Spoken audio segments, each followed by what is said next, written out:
Buenas tardes, profesor. Buenas tardes, compañeros. El día de hoy, mi grupo conformado por Mabel González, Merlica Sabilca, Maciel Prieto, Erika Lanis y quienes habla Ariana Carrasco, les vamos a exponer un poco acerca de la evolución de la ciencia y de la psicología científica y precientífica.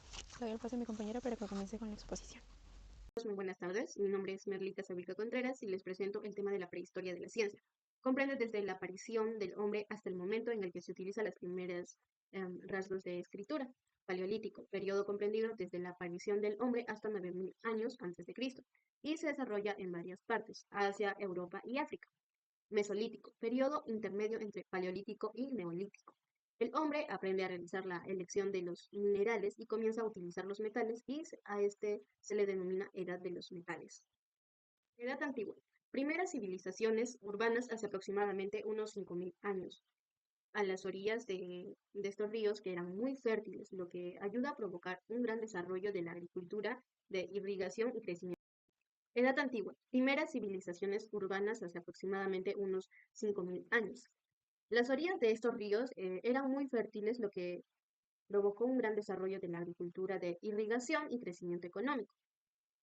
Civilizaciones fluviales que se denominan así porque se desarrollan en márgenes de grandes ríos. Estos son los siguientes. Mesopotamia en torno al río Tigris, Egipto a orillas del Nilo y China en torno al río Amarillo. Buenas tardes, compañeros. Mi nombre es Erika Lanis. La Edad Media fue un periodo histórico que comenzó tras la caída del Imperio Romano, caracterizado por la influencia del cristianismo y la subordinación de la filosofía y la psicología a conceptos teológicos. La relación entre la razón y la fe. Santo Tomás de Aquino, inspirado por San Agustín, sostiene que no hay una división entre la razón y fe. Ambas pueden coexistir. Se establece la idea de una única verdad que es accesible tanto a través de la razón como de la fe. ¿Cuáles son? La psicología medieval, profundamente influenciada por la filosofía y la teología en la época, sentó las bases para el desarrollo posterior del campo. A pesar de las limitaciones, figuras como Santo Tomás de Aquino y San Agustín proporcionaron un gran marco teórico que influenciaría en la psicología moderna, que fueron las influencias del desarrollo de la psicología. Hola chicos, ¿cómo están? Mi nombre es Mabel González Alarcón y hablaremos acerca de la etapa precientífica de la psicología. La psicología nace como una rama de la filosofía, sin embargo, con el pasar del tiempo se vuelve ya en una ciencia. Sócrates siempre decía que la verdad está dentro de cada ser humano, es decir, que debemos conocernos a nosotros mismos para poder saber la verdad. Ya con Platón era un poco más idealista, él nos decía que si nosotros conocíamos la verdad innata íbamos a poder llegar a tener ya el conocimiento, ¿no? Aristóteles se iba más por el tema del alma, incluso tiene un libro escrito acerca del alma, donde él nos manifiesta y conoce y explora esa parte del ser humano, ¿no? Que no solamente estamos conformados por cuerpos, sino de manera interna también tenemos el pensamiento. Luego Hipócrates ya nos da más luces, nos dice que incluso hay 4 etapas de la personalidad, donde tenemos la sanguínea, la melancólica, la colérica y la flemática. Buenas tardes, compañeros. ¿Qué tal? Mi nombre es Erika Lanis y continuamos con la historia de la ciencia durante el Renacimiento. La ciencia es importante en la actualidad, pero en la época clásica, durante 900 años, teólogos y filosóficos escolásticos se dedicaron a leer y a comentar a los filósofos antiguos de Grecia y de Roma, principalmente a Platón y Aristóteles.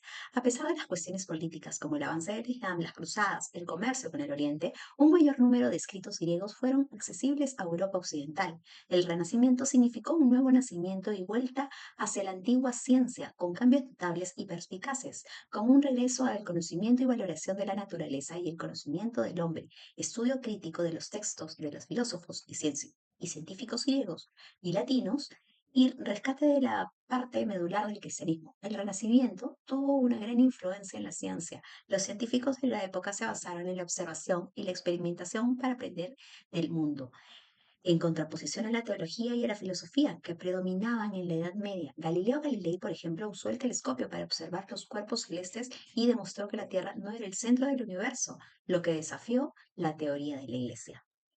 Y eso es todo en cuanto a nuestra nota de la ciencia en el Renacimiento.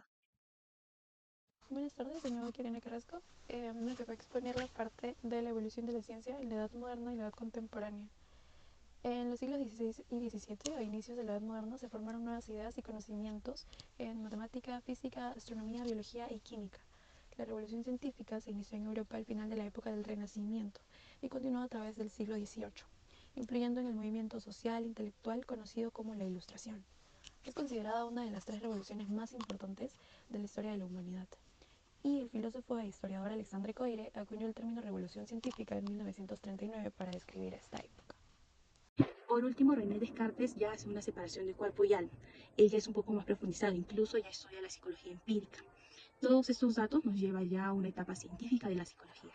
Continuando con la edad contemporánea, en la edad contemporánea la óptica sufrió una revisión radical con Thomas Young y Agustín Fresnel, que pasaron de una concepción corpuscular de la luz a una concepción ondulatoria.